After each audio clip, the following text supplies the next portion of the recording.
Many of the things that we take for granted here in America are not a given in other parts of the world.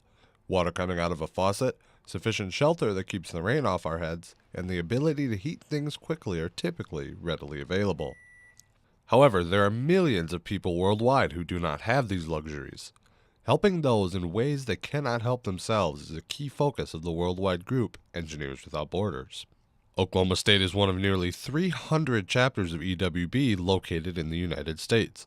The group boasts around 30 regular members, all of whom are aspiring engineers looking to help those less fortunate than themselves. This coming spring break, a group of 10 EWB members will head down to Guatemala to help make life better for a small community there. They will be implementing a rainwater catchment and filtration system to help make it easier for villagers to get healthy, drinkable water.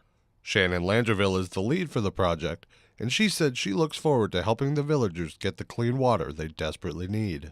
Basically, the systems will supplement the community's water supply for their rainy season because they have water, but it's definitely not enough.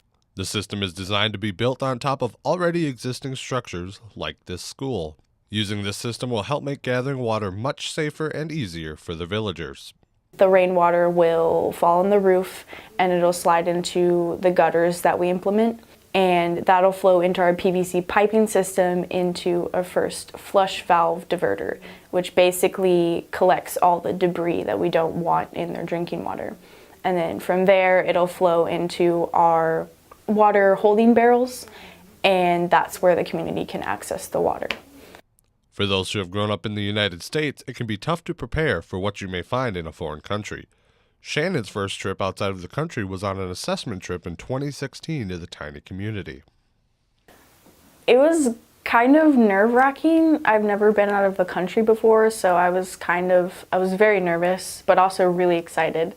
In this village, the people live in shacks, basically. It's, metal roofing or metal siding that they found that they just nailed together, and that's their house. Even though the Guatemalans didn't have much, they were always quick to jump up and offer anything they could to the EWB members. Even though they had very little, every person we met in this village was so hospitable. They immediately got out of their chair and offered us their chair, and it was very humbling. Jacob Pecruel helped design the blueprints for the water catchment system. He said one of the hardest parts was remembering to keep it nice and simple, since resources were limited and EWB wouldn't be in Guatemala forever. You have to make the system really simple because we're not going to be down there to fix it. So you have to have someone down there capable of fixing it. Jacob said that he was looking forward to helping this community that had to work so hard for such simple tasks.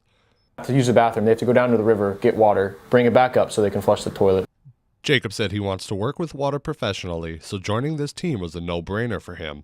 He said he wanted to go to Guatemala to take the information he learned and use it to help others. Here in the United States, we're so blessed with the infrastructure we have and the fact that we have water so readily available. We just take that for granted, and not a lot of people really appreciate that fully for what it's worth.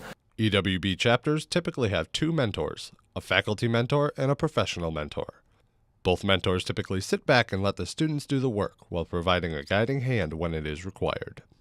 And so the professional mentor is there to kind of look at your project from a constructability standpoint, to do kind of quality assurance review on the documents that are being produced, and then also to provide some feedback, just ideas.